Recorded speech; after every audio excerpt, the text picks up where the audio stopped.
So the resistance anisotropy in epitaxial graphene can be tested using square nano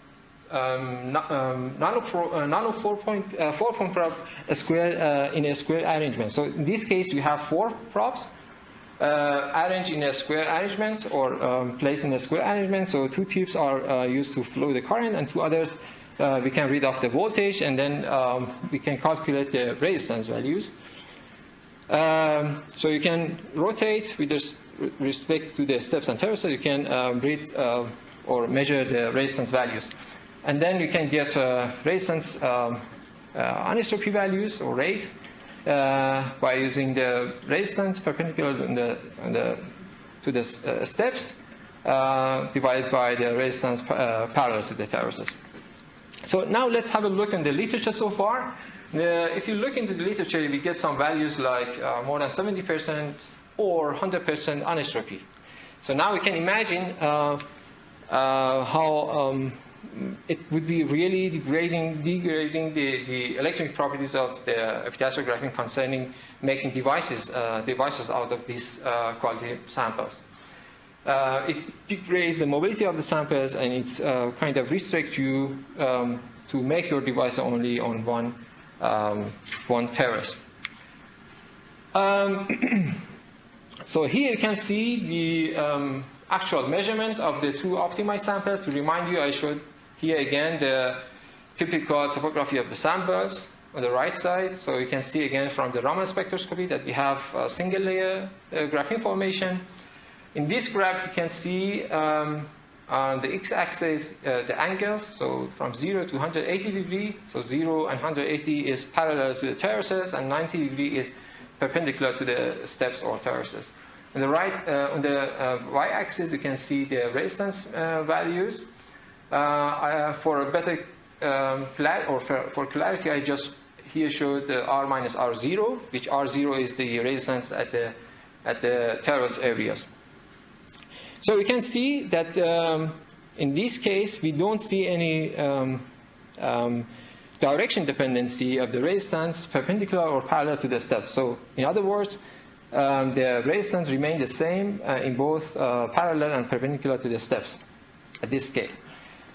So with this, for the first time, we can show that we have produced total isotropic or almost isotropic graphene on silicon carbide.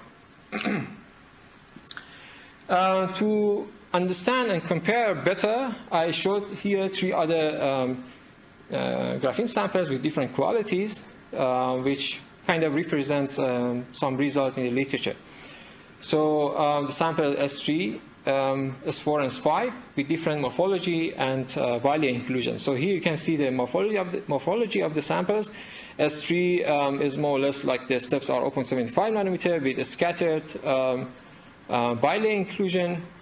S4 and S5 were grown on high miscut angles substrates. So you can see almost giant steps, especially in case of S5. And the Raman spectroscopy shows in case of S4 almost everywhere bilayer, but in case of S5, like mostly at the step areas. For these 3 samples, the S3 shows like 17% anisotropy, which is much higher in case of S4 and S5. But so you can see that S1, S2, without any bilayer, we don't see any angle-dependent resistance anisotropy. So let's wrap it up here. We see, comparing these 5 samples, we can see that the main source of the anisotropy is the bilayer inclusion, especially at the step areas. So in case of, again, in case of S1 and S2, without any bilayer, we see actually kind of isotropic transfer properties.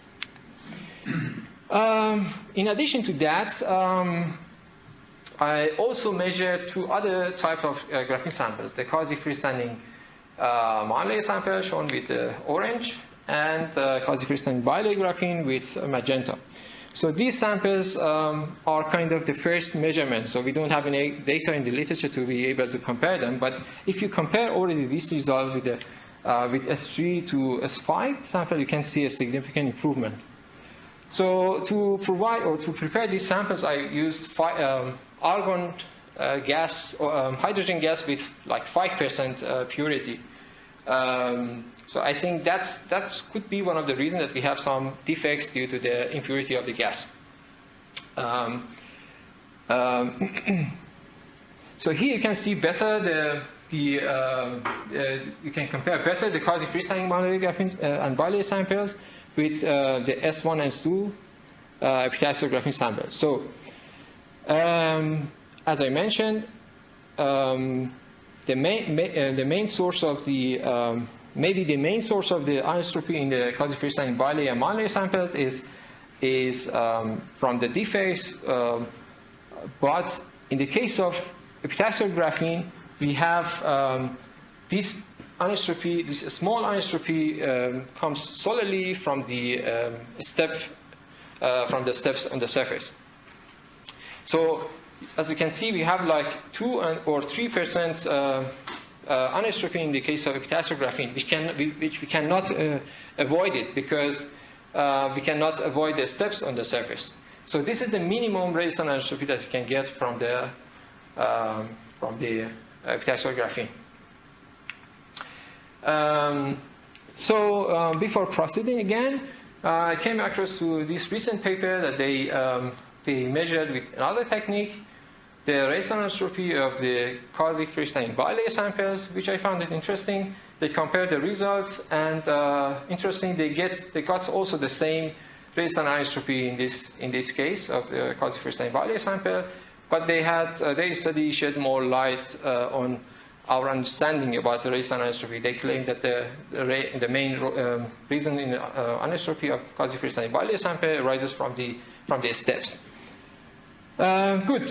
So let me add that we had a very comprehensive and systematic study of radiation anisotropy from the nanometer scales to macrometer scales. So using scanning tunneling potentiometry, we could check